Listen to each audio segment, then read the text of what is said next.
Voy a leeros varios versículos muy rápido. Atentos. Filipenses 4:19. Mi Dios, pues, suplirá todo lo que os falta conforme a sus riquezas en gloria en Cristo Jesús. Juan 6:35. Yo soy el pan de vida, el que a mí viene nunca tendrá hambre y el que en mí cree no tendrá sed jamás. Juan 6:68. Señor, ¿a quién iríamos? Solo tus palabras dan vida eterna. Y Colosenses 2, versículos 9 y 10 dice, porque en él habita corporalmente toda la plenitud de la deidad y vosotros estáis completos en él. Estos versículos incluyen palabras que son muy enfáticas y muy categóricas. Dice todo, nunca, jamás, solo, completos. Estos textos y algunos más, muchos más, dan forma a una de las ideas teológicas más importantes de la Iglesia. Y es la verdad de que todo lo que nosotros necesitamos está en Cristo. De que todo el vacío de nuestro corazón solamente puede ser lleno por su presencia y por su bondad y por su misericordia. Pero hay una diferencia entre afirmar que te sientes satisfecho en Dios y realmente vivir de acuerdo a esa verdad. Cuando estaba leyendo los versículos, algunos de vosotros estabais diciendo amén. Pero la realidad es que muchas veces no nos sentimos totalmente satisfechos en el camino. Esta semana estaba hablando con un amigo de aquí de la parroquia y estábamos paseando a las 12 del mediodía, lo cual no es buena idea, 11 del mediodía, por ahí. Y no sé si fue por el sol o por revelación divina, pero en algún momento este amigo me dijo, me gustaría saber qué se siente cuando Dios es todo en tu vida. Me gustaría saber qué se siente cuando Dios es todo en mi vida. Y me pareció muy revelador porque creo que esta frase le pone, le da voz a un sentimiento que yo he tenido en muchos momentos, en los que aún estando en el camino me he sentido insatisfecho, o me he sentido vacío, o he sentido que todavía me faltaba algo. Y cuando llegan esos momentos uno no sabe si es que la fe le ha decepcionado, es decir, lo que te han dicho no era cierto, o que lo que tú estás haciendo no es suficiente para lograr tener esa satisfacción. Y creo que ese sentimiento, esa tensión, ha hecho que renunciemos a una vida plena y que le bajemos el nivel un poquito a lo que Dios tiene para nosotros. Y entonces hemos diseñado una especie de fe mediocre en la que las cosas están más o menos bajo nuestro control, tienen algún sentido, en algunos momentos siento la vida plena, en otros renuncio totalmente porque sé que ahí no voy a poder hacer nada y que no voy a poder sentir esa llenura que estoy esperando. Y aunque con nuestras palabras digamos, sí, en Jesús lo tengo todo, sí, no me hace falta nada más, sí, estoy totalmente lleno en Él, con nuestras acciones, con nuestras decisiones, decimos lo contrario. Y seguimos yendo a beber agua a otras fuentes y seguimos yendo a comer a otras mesas. Y me encantaría, a mí el primero, poder decir con toda seguridad que lo tengo todo en Dios. Me gustaría poder cantar la canción que hemos cantado, Eres todo, tengo todo lo que necesito, y poder cantarlo realmente, poder cantarlo con todo lo que soy, sabiendo que de verdad no hay nada que me pueda llenar que no venga de Él. Ahora, todo este camino hasta que nos sentimos totalmente llenos en Jesús es un proceso, supongo que todos sabéis esto. Se trata de un camino hasta que lleguemos a ese punto. La cuestión es, ¿qué podemos empezar a hacer hoy para caminar en esa dirección? ¿Qué puedo empezar a hacer hoy para realmente sentirme lleno en Dios? Quiero leeros este texto. Salmo 23. Jehová es mi pastor, nada me faltará. En lugares de delicados pastos me hará descansar. Junto a aguas de reposo me pastoreará, confortará mi alma. Me guiará por sendas de justicia, por amor de su nombre. Aunque ande en valle de sombra de muerte, no temeré mal alguno, porque tú estarás conmigo. Tu vara y tu cayado me infundirán aliento. Aderezas mesa delante de mí en presencia de mis angustiadores. Unges mi cabeza con aceite, mi copa está rebosando. Ciertamente el bien y la misericordia me seguirán todos los días de mi vida, y en la casa de Jehová moraré por largos días. El Salmo 23 es el salmo de David. Es un salmo en el que el autor nos está contando que se siente lleno, que ha descubierto dónde está la vida plena. Y utiliza también palabras muy enfáticas, como decía antes. Dice, nada me faltará, no temeré mal alguno, la misericordia me seguirá todos los días de mi vida, moraré por largos días. Dios es todo para esta persona.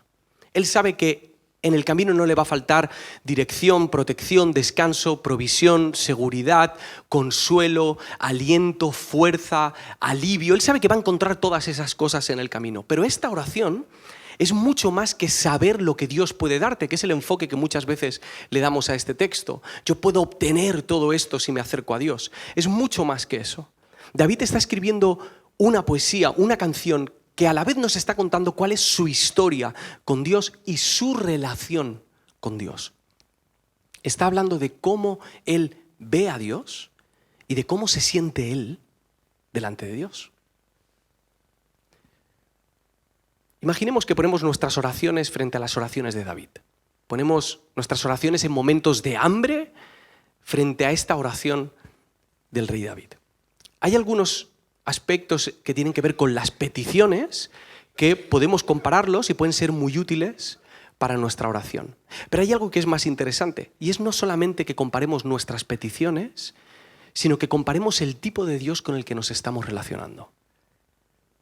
¿Y si el primer paso para la plenitud en Dios no es saber qué pedir, sino saber a quién se lo estás pidiendo?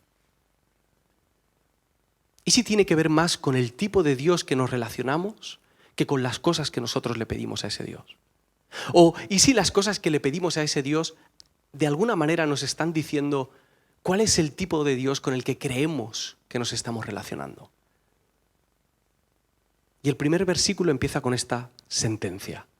Jehová es mi pastor. Y esta frase es clave y nos ayuda a enmarcar el resto de la oración. Dice Jehová, está utilizando el nombre personal de Dios. Está utilizando no el nombre de Dios en general, sino el nombre de Jehová, el nombre que Dios le reveló al pueblo de Israel. Es decir, es el nombre que va atado y anclado a la historia que ellos han vivido. Ha formado parte de su historia. Fue el que les liberó de Egipto, fue el que les llevó a una nueva tierra, fue el que les dio identidad, fue el que les dio una regla de vida, fue el que les dio salvación. Cuando habla de Jehová estamos hablando de poder, estamos hablando de dominio, estamos hablando del Creador único, santo, apartado, inabarcable Dios. Y como no puede describirlo exactamente, pues parece que David, como siempre, nosotros también lo hacemos, opta por las metáforas. Y dice, Jehová es mi pastor. Y esta imagen del pastor es poderosa por muchos motivos, pero hay un par que me parecen que no podemos dejar a un lado. Uno de ellos es que es una metáfora que nos ayuda a darle forma al Señor, pero no solo forma física, que también, porque te lo puedes imaginar físicamente, sino hacernos una idea del tipo de carácter que tiene este Dios. Estamos hablando de una imagen sencilla, humilde, el pastor es cercano, el pastor hace todo por sus ovejas, les protege, les guía, se enfoca en ellas totalmente, son su vida. Y hay otra cosa muy importante en esta imagen, y es que no solamente muestra el carácter de Dios, sino el tipo de relación que Dios quiere tener con su pueblo. Nos está mostrando cuál es el pacto que Él ha hecho con nosotros. La palabra pastor se utiliza a lo largo del Antiguo Testamento para referirse a tres tipos de personas. Para referirse a Dios, para referirse a los reyes que iban a guiar a Israel, que iban a pastorear a Israel, y además para referirse al Mesías que estaba por venir. Nos está hablando del pacto que Dios ha hecho con su pueblo desde el principio y hasta el final. Voy a estar protegiéndoos por generaciones. Voy a estar guiándoos y acompañándoos todo el tiempo que haga falta. El Señor grande es mi pastor, cercano. Ese Señor inabarcable de repente tiene una forma que puedo comprender, que puedo sentir. Ese Señor grande que reina con un liderazgo fuerte, a la vez es tierno y me acompaña en el camino. Al principio os decía que David nos cuenta cómo ve a Dios, pero también cómo se ve a sí mismo. Y esto es clave, porque si el Señor es el pastor, David es la oveja. Por lo que nosotros somos ovejas. ¿Y cómo son las ovejas?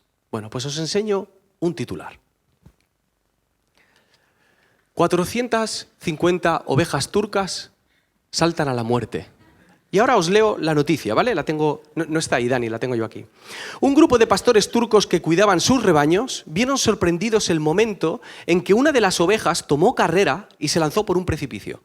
Pero el hecho generó un movimiento masivo, ya que después fue otra y otra. En total fueron 1.500 las ovejas que misteriosamente se tiraron por el despeñadero sin explicación.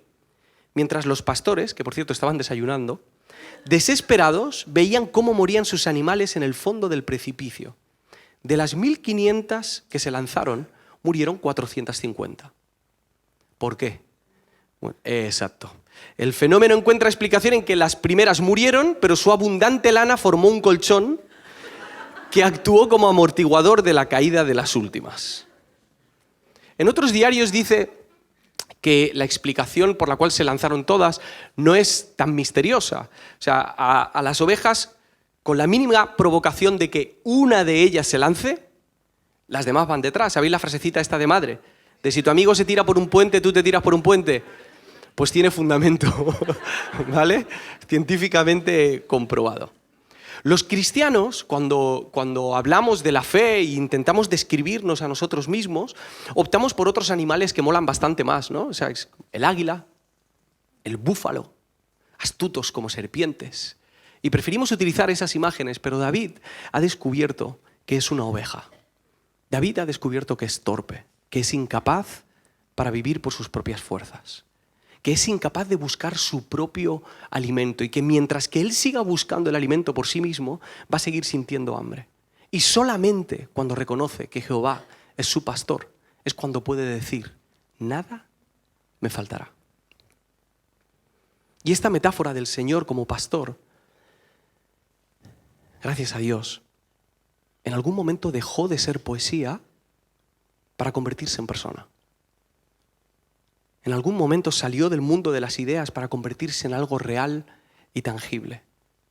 Y es el mismo Jesús en Juan 10 el que dice, yo soy el buen pastor, conozco a mis ovejas y ellas me conocen a mí, como también mi Padre me conoce a mí y yo conozco al Padre. Así que sacrifico mi vida por las ovejas.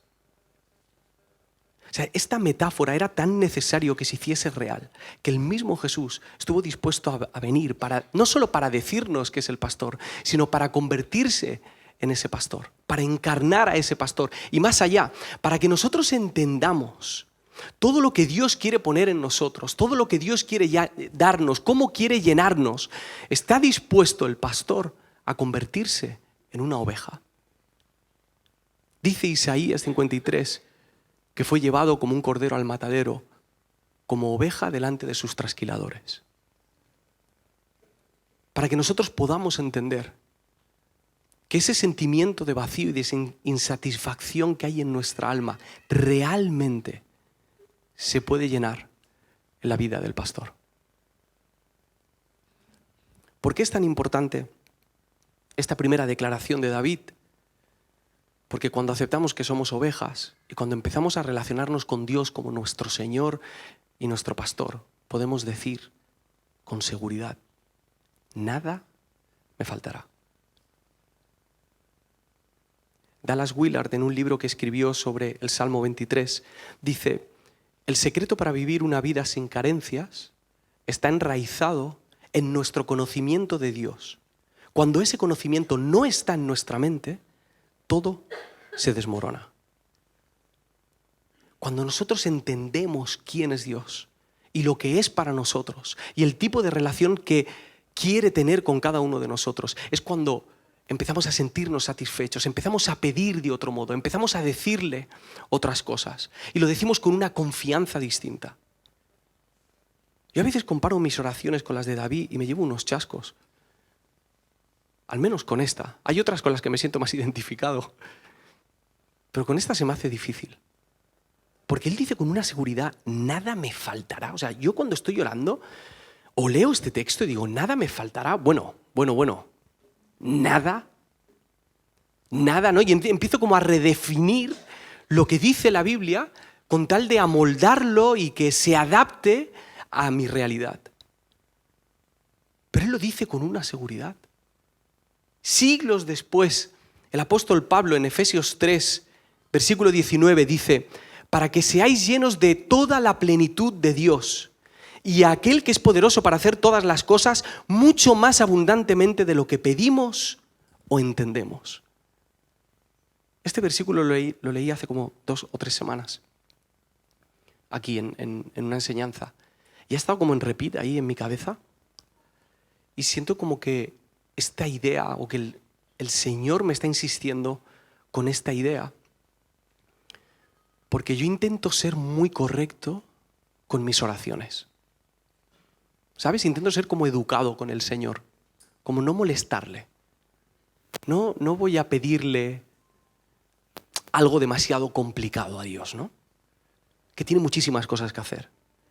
Quiero ser educado, quiero ser prudente. No quiero pedirle aquellas cosas que no me quiera dar. Y eso es muy bonito, suena muy guay.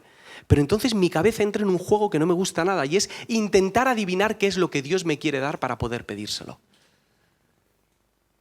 Y eso complica mucho mi vida de oración.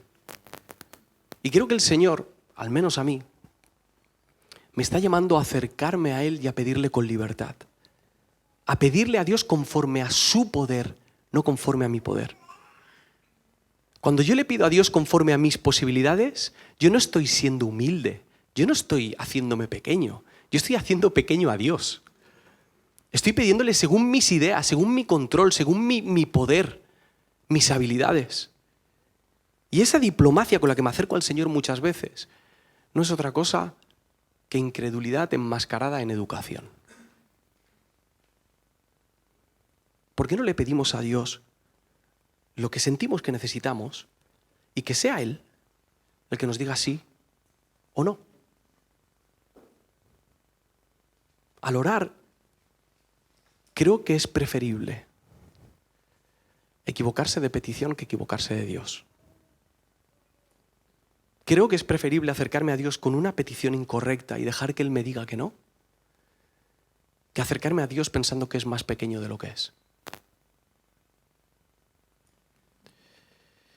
Esta provisión que el Señor le da a David y que el Señor pone en nuestras vidas tiene un objetivo muy claro y es llevarnos de nuevo a Él. Quiero que os fijéis en cómo empieza el Salmo 23, versículo 1. Dice, Jehová es mi pastor. Está hablándonos de la relación que David tiene con Él. Y ahora quiero que os fijéis en cómo termina el Salmo. Y en la casa de Jehová moraré por largos días. El Salmo empieza relacionándonos con Él y termina relacionándonos con Él. Su protección, su provisión, su visión, su dirección, su amor, su alivio, su aliento. Todo eso nos dirige de nuevo a Él. Dios nos está llevando a un encuentro con Él y no podemos permitir que su provisión se convierta en un fin en sí mismo. Porque mi plenitud no está en algo, mi plenitud está en alguien. Y ojalá yo pudiese entender esto como David lo entiende. Todo lo que necesito viene de Él y todo lo que Él me va a dar me va a llevar de nuevo a Él. Ahora, nuestro entorno es muy diferente, ¿no? Compra. A la próxima serás feliz, ¿verdad? Uno, cuando accede y sigue el consejo del algoritmo de Amazon, hay algo ahí dentro que te dice, bien, por 7 euros seré feliz el miércoles, entre el miércoles 17 y el viernes. Pero sabemos que no es así. Ya hemos comprado suficientes cosas para saber que ahí no está nuestra llenura. Las voces de nuestra época se aprovechan de esa carencia que tenemos, del hambre, de la insatisfacción, y nos vuelven a dirigir a sitios áridos en los que sentimos más hambre y más insatisfacción. Pero el Espíritu Santo utiliza nuestra hambre y nuestros deseos para acercarnos a Él, para saciarnos cada vez más, hasta que un día lleguemos a sentirnos totalmente plenos en Él. Quiero leeros una cita de un autor que me gusta mucho y que se lee muy poco, así que si alguien se anima, se llama Alan Hirsch, y en su libro Recomposición dice esto: la idolatría es la adoración a las partes en lugar de al todo, a un aspecto del universo en lugar de al creador de todas las cosas que trasciende a todos. Cuando yo me fijo en lo que Dios me da y solo quiero a Dios por lo que Dios me da, por lo que pone en mi mano, es como si empezase a convertir a Dios en una especie de ídolo. Eso es otra cosa, es diferente, no es el Dios de verdad. Es como si empezase a cosificar a Dios. Yo quiero sacar algo de Él. Y creo que el problema de la insatisfacción de muchos cristianos es ese, que creen que la plenitud de Dios está en lo que les da y no en el Dios que se lo da. ¿Cómo podemos empezar a tener esta relación con Dios como nuestro Señor y Pastor? Quiero proponeros dos cosas. La primera es una pregunta. Antes de quejarte por lo que te falta, antes de estar siempre gruñendo por la cantidad de cosas que todavía no tienes en tu posesión, o que te van mal, o áreas en tu vida emocional en las que no te sientes lleno, pregúntate si en ese área Jehová está siendo tu pastor o no.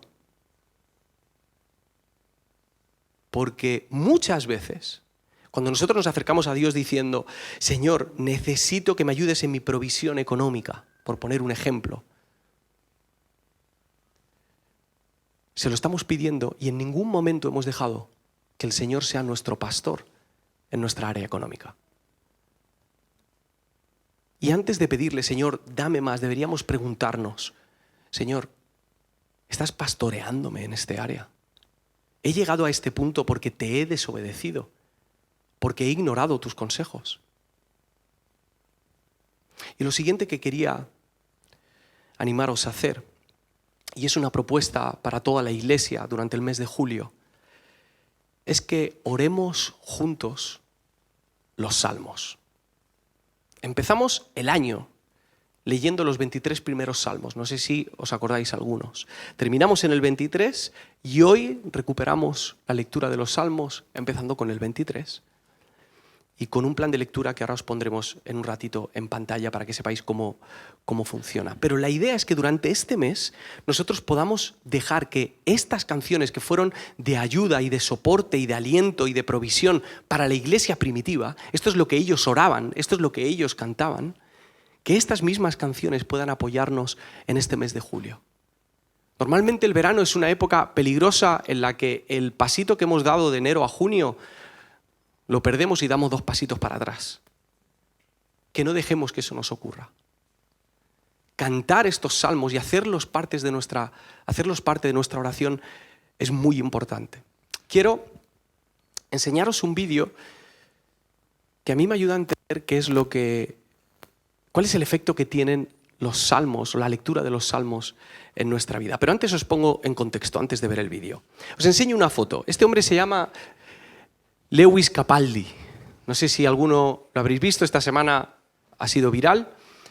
Y este cantante británico, hace algo más de un año le diagnosticaron el síndrome de Tourette, que es un síndrome que provoca tics y espasmos en el cuerpo y también como espasmos vocales. A veces se corta la voz, a veces salen gruñidos, a veces salen gritos. Hay un porcentaje mínimo de la gente que tiene síndrome de Tourette que dice palabrotas de manera incontrolada. Y este cantante tiene síndrome de Tourette y hace una semana, algo más de una semana, estaba cantando en el festival de Glastonbury y en mitad de una canción le dio una crisis y ocurrió esto. Listen.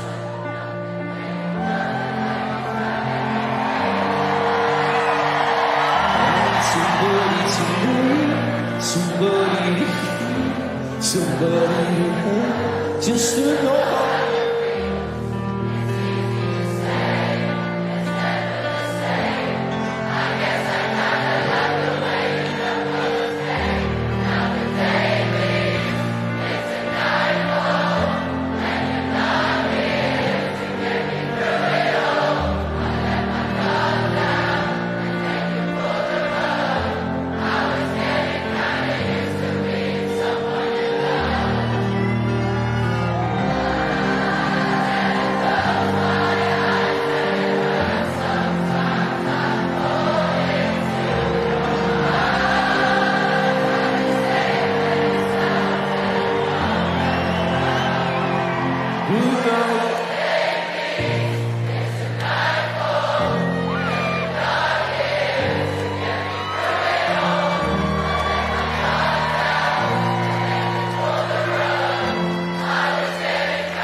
De esto, Lewis Capaldi canceló toda su gira, él no podía seguir cantando.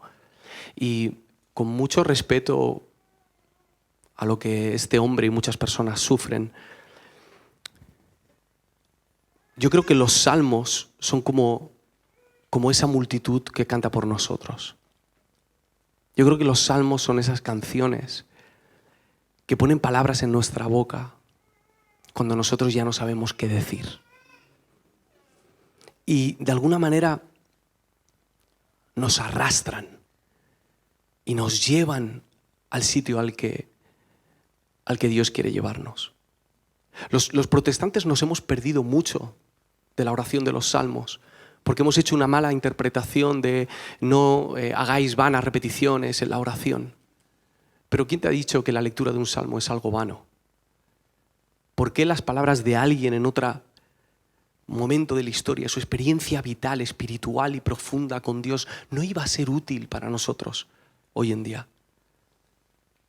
Estas canciones hablan por nosotros y estas canciones nos ayudan a mantenernos en pie. Qué paradójico que decimos nada nos faltará y muchas veces lo primero que nos falta son las palabras cuando vamos a hablar. Cuando estás fastidiado, cuando estás dolido, cuando estás sufriendo y no tienes ni idea de qué decirle a Dios, no sabes qué pedirle a Dios. O cuando te sientes avergonzado y no sabes cómo voy a volver ahora a la presencia de Dios. Que este salmo y que el resto de salmos nos empujen un poco y nos lleven a encontrarnos con Él.